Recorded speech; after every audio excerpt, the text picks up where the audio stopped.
Most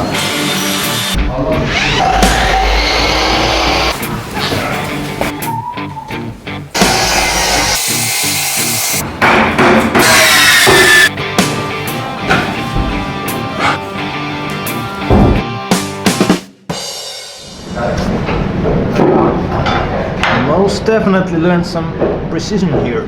I have done a fair amount of woodwork before, but it's never been in millimeters, it's usually in centimeters. Cut something up with a chainsaw and then it's done. You can put it in a mold, but in here it's a different story.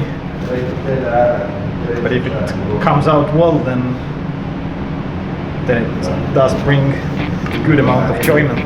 Ma mõtlen, et kui sa teed seda lõiget, sul joon ees ja... No nii võiks olla. Jah, ja siis ta ei võta sul, tegelikult ei võta eriti palju aega. Sa nagu optimeerisid ja siis optimeerisid veel ja siis optimeerisid veel. Okei.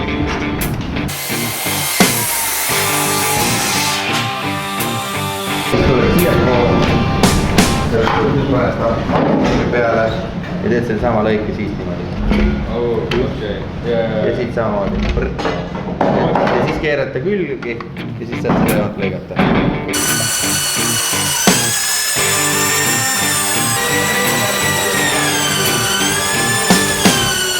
Because I have done this before, but I have never actually done it from the start to the finish. So now I can see the whole process. Yeah. Et mina olen Märt ja siis mina olen siin selle kursuse juhendaja, Eesti-poolne juhendaja, et siin ehitame me praegu sellist nii-öelda traditsioonilise prussirästiku konstruktsiooni kuni 30-aastaste noortega ja selle nii-öelda koolituse eesmärk ongi siis anda inimestele töövõtted, nägemus sellest, mis on üldse üks traditsiooniline prussirästik, kuidas seda ehitada ja et neil oleks oma võimalus seda kas siis kodus teha või siis hiljem ka võib-olla tööturul konkureerida nii-öelda puussepana.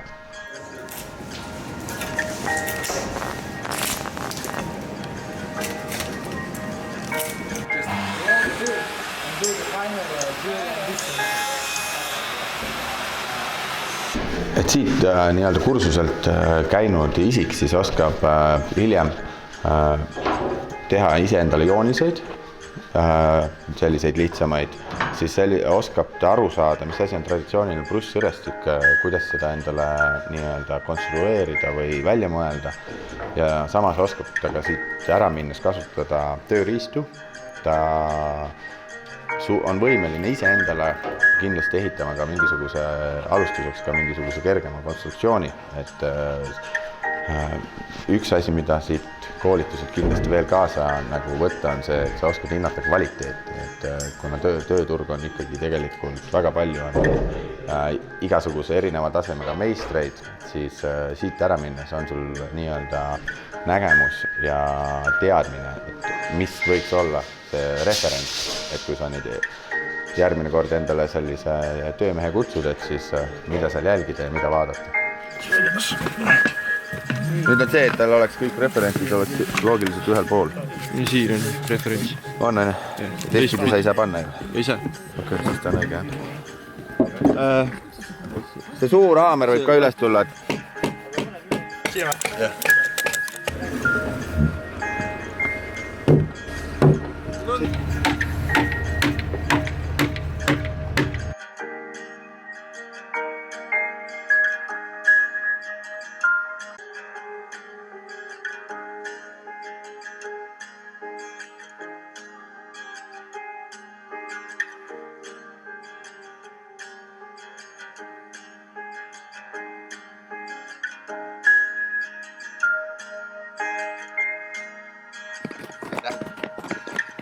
Nii, Peeter.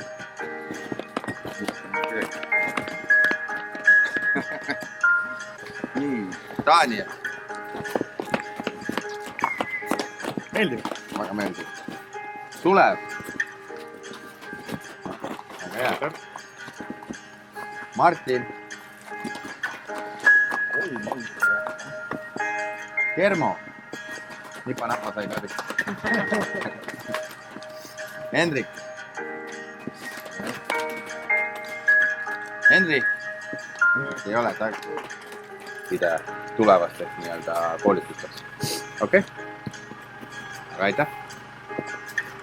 Was it difficult? Was it difficult to understand the drawings? Was it difficult to cut it? And why it was difficult? Some of you told me that when somebody works with the chisel, it looks like effortless. For one, it's effortless. For one, it's a little bit a fight. And just to understand what is difficult and why. That's it. And try to do it at home, like something that will at the moment you just did what we said, and now if you start doing it yourself, just think it through, try to do it, and then you start thinking like, what are you doing, why did we do something here, then you understand.